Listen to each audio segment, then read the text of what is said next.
Hello there, Dave, and thank you for joining me again on another episode of the Capo Plays. I said I wasn't going to do another video until my Christmas special, but I've been doing really good for time, so I decided squeeze another one in. Why not? The Christmas special, by the way, will be coming out on Christmas Eve. It's 5 games that got me into video gaming. I'm really pleased with it. I think you'll really enjoy it, so please check it out. Today we're going to be looking at the epic gore fest known as Doom, and by that I mean the latest one released in 2016. I must admit it took me a while to get around to playing this game. I think I played it about 6 months after it was released, and the reason for that's twofold. Firstly, I played Doom 3, which by the way was released 12 years ago. Yeah, I know, right? And honestly, I was pretty disappointed with the whole thing. It took itself far too seriously and for the first time tried to tell a fleshed out story throughout the game. I mean, maybe people wanted this because the original Doom never really had an official backstory or an intricate plot, and Doom 3 is the prequel that helps fill in some of those gaps. Also, the game took on more of a suspenseful horror feel than an action shooter. Personally, I'm a classic Doom guy, and for me it's always going to be guts and gore over sluts and character development. I don't wanna wait for our lives to be over. I want to know. Anyway, yeah, I played Doom 3, and even though it got really good reviews and it honestly wasn't a bad game, it just wasn't Doom, if you know what I mean. The second reason is more straightforward. I played the multiplayer demo. It was released as a little teaser before the main game came out, and again I was a bit disappointed. I didn't have a lot of time to play it, but the hour or two I did spend on it made it feel like I was just playing the Crucible in Destiny. And honestly, I think it was a big risk releasing a simple generic multiplayer demo as a teaser to your new big game. Anyway, those two things had left me feeling very wary for the future of Doom. But to the important stuff. I'm keeping this video simple and splitting it into 2 sections. Firstly, I'm going to talk about all the multiplayer aspects in the game, and then all the single player stuff. So, let's get to it.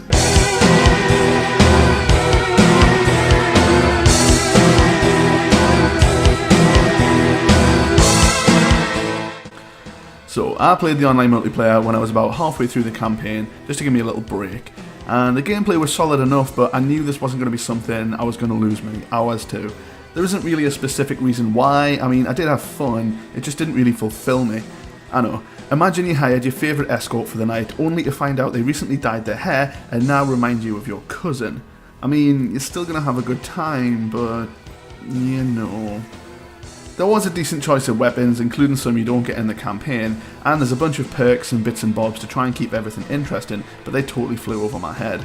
You can heavily customise your weapons and armour to such an extent where it would be rare to see the exact same paint job twice, as well as mixing up your armour to make you look like a demon or a robot. During the game you also get to pick a demon to play as if you're lucky enough to get the demon item. When this happens, one guy gets overpowered and gets a handful of kills before inevitably being brought down.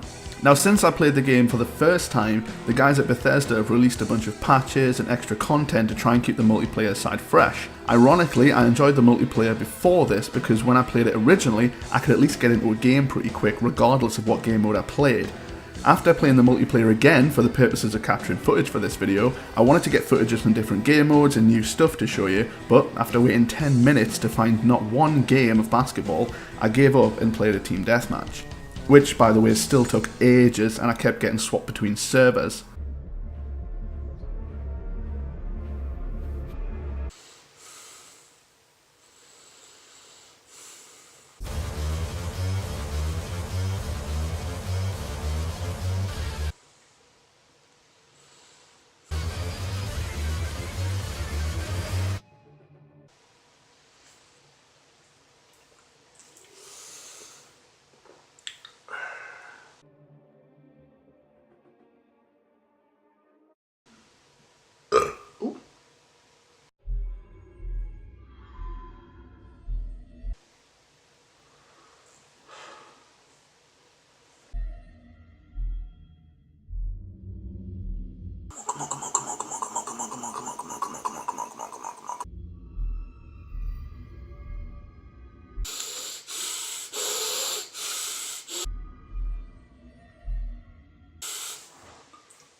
But yeah, I genuinely waited for about 12 minutes before giving up on this one. So because of all that, my multiplayer footage is pretty underwhelming, I do apologise. Personally, I think people are already bored of Doom Online, and furthermore, I honestly don't think it needed to exist in the first place. I feel the game would have benefited more if the developers used the time making more campaign content instead, because that's where the game really shone. To sum up, the multiplayer didn't impress me, there was no sense of achievement or real progression, the matches became boring and it never really felt like they meant anything. You maybe win a new paint job or a perk, so you equip it and march into the next game. I think the main problem with Doom multiplayer is that the maps are more or less the same, a small area broken up into smaller areas, and sometimes a corridor. Every map ended up being a close quarter battle, meaning that when you found a decent loadout for one map, that was pretty much your loadout forever. Compare this to Battlefield, for example, where each map and game mode could have a totally different playstyle, calling for varied weapon loadouts.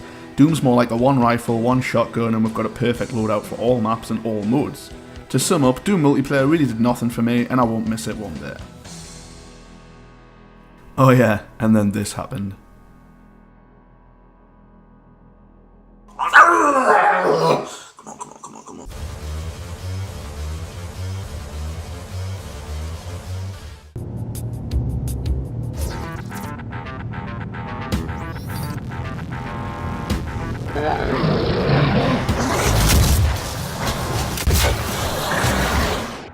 Now, the whole concept behind the snap map section of this game had me very interested. In fact, I probably spent more time creating my first snap map as I did playing Doom Online. I really thought they were onto something with this, as there was a huge amount of customization options on this mode, meaning you could really create an in-depth, fully fleshed out level. Sadly, it seems the only people who made maps are people who want to boost their scores by making maps other people could farm money on. There were a few genuine maps on there that were worth looking at, but not a whole lot. After returning to the Snap Map community to record this video, I found that it had been revamped with a whole new layout and actually promoted a lot of really cool content, including classic maps, mini-games, and fully realised player-created levels. To sum up, the multiplayer aspect of Doom was little more than a distraction to me. The Snap Maps gave me a lot more enjoyment, and even now I don't think they've fully seen their potential. And my final point about multiplayer, whether you're playing PvP or Snap Map, I really hope you like loading screens, because bugger my arse, I could have been 3/4 through War and Peace in the amount of time I've spent on them.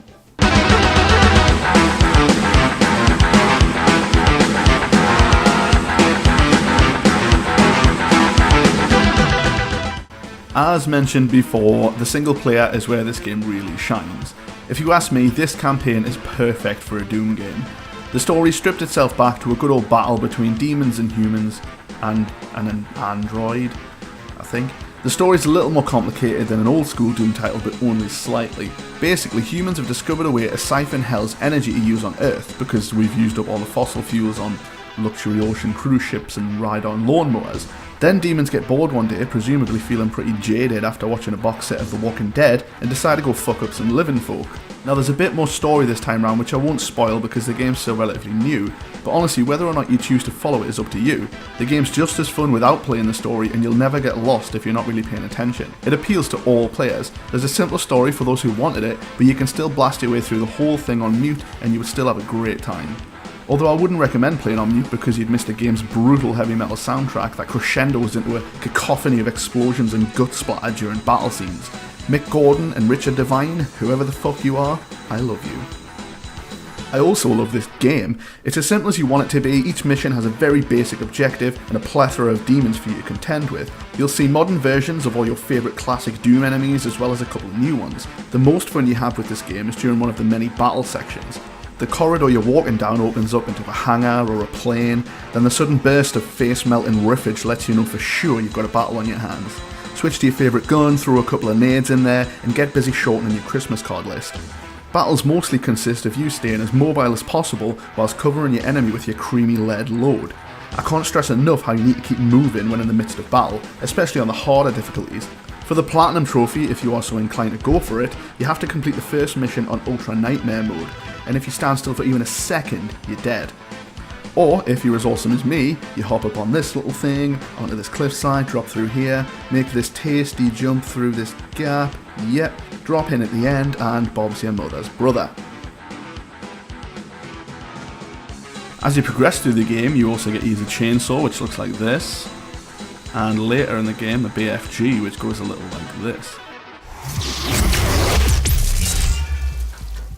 Doom grants you a lovely range of weapons, all with upgradable qualities using their two unique fire modes. The Assault Rifle is a great example of how you can choose an upgrade to suit your playstyle. If you're an awesome shot, you get huge critical bonuses using the rifle's scope. If you're a terrible shot, you can stick a mini rocket launcher on the side of your gun, and, well... You can also gain runes throughout the game by completing hidden rune trials, which can really change your gameplay. The benefits these runes grant are varied through the 12 you can collect, ranging from more control when jumping, to a longer window for you to do a glory kill on a demon. Each can also be upgraded to provide even more benefits. And finally, you have your suit upgrades, another optional list of improvements that can improve all kinds of things from your movement speed to how many grenades you can carry. As you may have already guessed, this iteration of Doom is awesome. It's primal and violent and everything I want from a shoot 'em up. The levels are well designed with multiple layers and secret areas to be found, but only if you want to.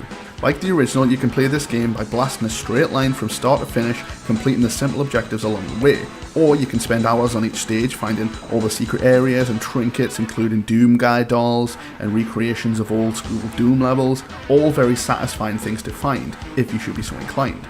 That being said, I enjoyed this game so much that I was very much inclined to explore every inch and find all the secrets. In fact, I didn't want to put this game down, so I went for the Platinum Trophy. That includes finding every hidden collectible and location, leveling up every weapon, piece of gear and rune, some in one playthrough. What else is there? You've got to complete all the mission's optional goals. Now you can use a guide to do all of this and it still is fun, or you can go old school and search for the hidden hollow map in each level. Using this combined with a suit upgrade that helps you find hidden items, you become a very adept little treasure hunter. This is definitely the most fun, and if you ask me, the ultimate way to play this game. Getting the platinum doesn't take too much grinding when you find the right exploits, and only took me about a week to achieve. But it was one hell of a week. And by hell of a week, I mean I spent a lot of time alone in my living room, drinking beer, eating sandwiches, and butchering demons. It was bliss.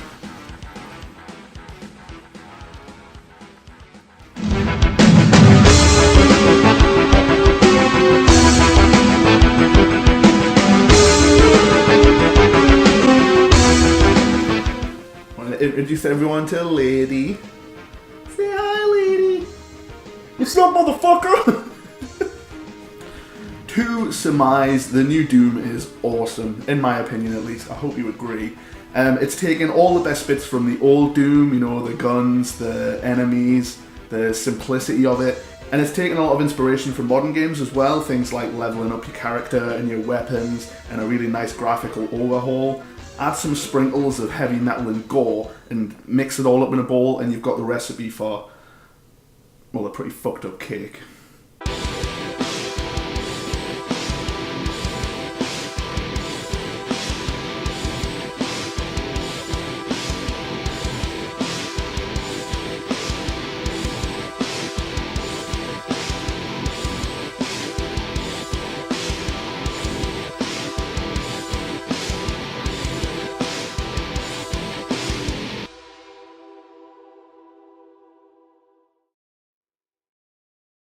I don't wanna wait for our lives to be over.